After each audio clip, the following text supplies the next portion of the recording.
From AAAFx, this is Chris Lewis taking a look at the upcoming May 19th trading week. The Monday session is going to have a serious lack of economic numbers. Not a huge surprise. It's President's Day in the United States to begin with, so any movement that we have will probably be based on news over the weekend, if we get any, and it will either be Asia or Europe centric. Once we get to North America, everything will be very quiet. So Tuesday starts off with a bang with the monetary policy meeting minutes in Australia, and that can get people trading based on the idea of what central bankers see. It's interesting because sometimes the Aussie central bankers will move the entire market because they have a good read on global commodity trades and the like. Their economy is so highly sensitive to it. They also can give you an idea of what's going on in China, which is always a big mover of international markets anyway. Later in the day, we have CPI numbers coming out of Canada. This is a very localized number, probably won't have much effect on anything other than the Canadian dollar or perhaps the Toronto Stock Exchange. A little bit later, we have wage price index coming out of Oz. I don't know that the Australians will move the needle much with this. It's a red event, but I think it's purely the ASX 200 and the Australian dollar. It would take something pretty extraordinary for it to reach out beyond that. On the other hand, later during the Wednesday session, we do have the FOMC meeting minutes, and that can move everything because it gives you a better idea as to what FOMC members are thinking. Remember, the entirety of the trading world right now is more or less focused on the idea of will the Fed cut in March or June? And how much will they cut this year? We're already dialing back some expectation for the cuts, but the stock market at the same time has chosen to look the other way. So if there's something particularly surprising in this announcement, or I should say release, then it could cause some volatility, especially in US indices. Now, Thursday is going to be a mess of noise.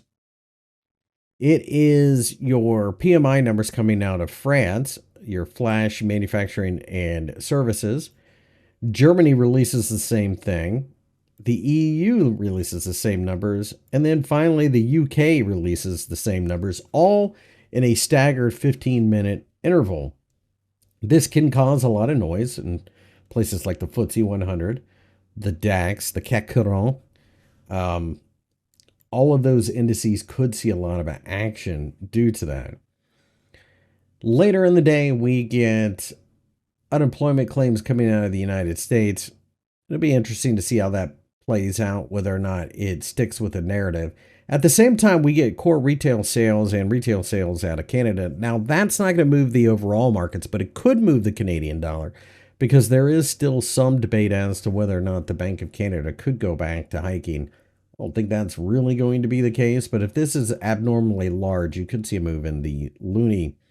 Later in the day, we then get the flash manufacturing and services PMI figures coming out of America, which obviously will move the dollar, and stock indices in America possibly move gold, depending on what happens in the interest rate market. Friday, the Japanese are away with a bank holiday. It's the emperor's birthday. And really, after that, we don't have much in the way of announcements. I mean, there's a speech from the Swiss and the UK board members. I suppose they could say something to shock everybody. But really, at this point in time, I think central banks are trying to do everything they can to keep the market somewhat stable. With that, let's take a look at some charts here. So what I find interesting is sometimes the markets will telegraph what they want to do. Now, it doesn't mean that they'll accomplish it, but stick with me here and you'll see a theme kind of pop up. And, this doesn't take into account anything that happens over the weekend and noise. If there's suddenly a new war, that obviously can throw everything into disarray. But what are we seeing? Well, the euro dollar is by far one of the most heavily traded assets in the world, and it does show that the euro is clinging to support here against the dollar, forming two hammers in a row. So if we break above the weekly high, it's possible that the euro may try to make a move back to the 1.10 level. That would not be a huge surprise because look at last year, 112.5, 105.5. I think as things stand right now, we are probably going to see a year that looks a lot like last year. And why would that be? Well, mainly due to the fact that both central banks will be cutting interest rates. So there's no clear winner. Like when this was going on, the Federal Reserve kept raising rates. So, at this point in time, I think you're going to see two central banks that have to accommodate their underlying economies. So this was an interesting market this week. Gold telling us the same thing about the US dollar. It fell precipitously down to the $1,980 level. And on the daily chart, you can see just how toxic that CPI number was that was hotter than anticipated. We got a little bit of stability on Wednesday. Thursday, a little bit of a recovery. And then Friday, we sold off again, only to recover to form this. And that tells me that people are still willing to step in and buy gold. Do they think that central banks are still going to loosen? Maybe, but keep in mind, there are a lot of geopolitical concerns out there. This is the silver weekly chart. You can see clearly we're hanging on to this bottom here, trying to rally. I think eventually we get to $26. It's not going to be quick. Silver never, well, I shouldn't say never is, but, occasionally you do get that. But silver typically is very choppy, so keep that in mind. And also keep your position size reasonable. Silver is extraordinarily volatile.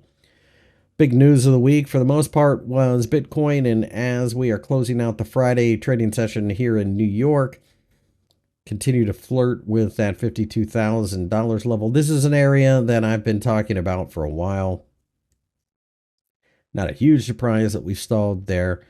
When you look at this, in just a month, we are still up 35%. I mean, even Bitcoin can't do that forever. So short-term pullbacks, I think, do make a lot of sense. 47,500 underneath will support the market. However, if we take out the top of this candle, could go looking to, well, I think 55,000 is almost a given at that point, and then probably 60. This is that Bitcoin ETF effect. The question now is, who doesn't know it's coming? Another thing that you have to keep in mind is Bitcoin's not really used for anything. Eventually, that's going to be a problem. They either need to come up with that killer solution that everybody uses, or Bitcoin's going to go the way of the dodo. We'll have to wait and see. Decentralized ledgers, not a new thing, invented by the Templar Knights, actually. In the Middle Ages. So granted, a lot less technology, but the technology behind Bitcoin, the cross-border payments and things like that, a lot of people are excited for. I get it, but we haven't seen adoption. So, this is a market that is highly driven on hype. They believe that central banks around the world are going to loosen monetary policy. And if that's going to be the case, then Bitcoin should do fairly well. But if they don't loosen monetary policy as quickly, it really wouldn't be surprising to see Bitcoin shed $10,000 in the blink of an eye. That's not out of the realm of possibility. The NASDAQ 100 did fall during the week, but it looks like it's got a little bit of support. This is a market that's overdone. I think we go sideways for a while. 16,950 is support from what I can see. There are also minor support levels between here and there, and I do think that the NASDAQ 100 eventually goes looking at 20,000, and why not? There's only a handful of stocks everybody owns, and they're all in that index. Dollar yen weekly continues to threaten 152.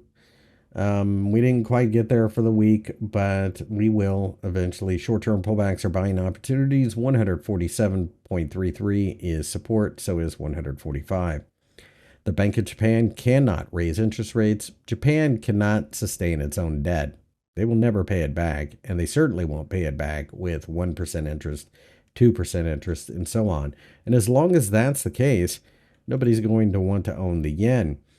Australian dollar had a very strong performance late in the week. This is Wednesday, Thursday, and Friday, and we have formed another hammer against the dollar. So again, this is another thing that I'm looking at, and I suspect that it is going to kind of all coincide quite nicely together to give us the anti-dollar move that I think a lot of people were looking for.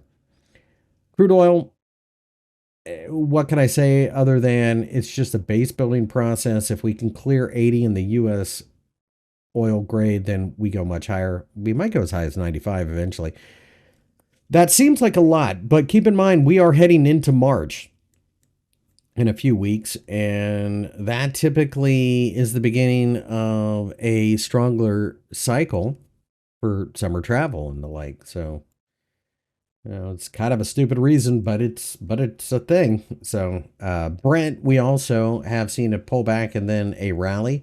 If we can break above 83.5 or so, then I think you've got a chance to take off to 95. Same reasons. It's, the supply has been dwindling. And of course, we have some issues in the Middle East, as I'm sure you're more than aware of. The S&P 500 weekly pulled back, turned around. We're recovering. We're right here at about 5,000, right at the close on Friday, forming a hammer. So the question is, does this become a hanging man? If we break down below the bottom of it, technically that's a very bearish sign, but I do think 4,800 and then again 4,650 both offer plenty of support. There's no reason to think that the S&P 500 is suddenly going to change its tune. Dollar Canada continues to trade in a range between 136 and 134. Not much to say there other than it's just a chop fest. The US dollar has rallied significantly against the Swiss franc during the week, but check out, this was that CPI print on Wednesday, and we've given back most of that right at the 200-day EMA. So this might be one of those charts to watch out for this week.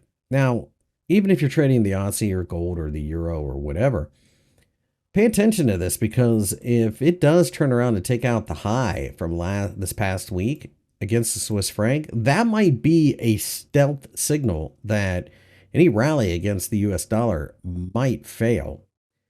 The DAX initially fell and then rallied and then gave back gains as we continue to just kind of hang around these highs here. Friday was a shooting star, so I'm expecting a little bit of a pullback, but somewhere near the 17,000 euros level, I anticipate there should be plenty of buyers.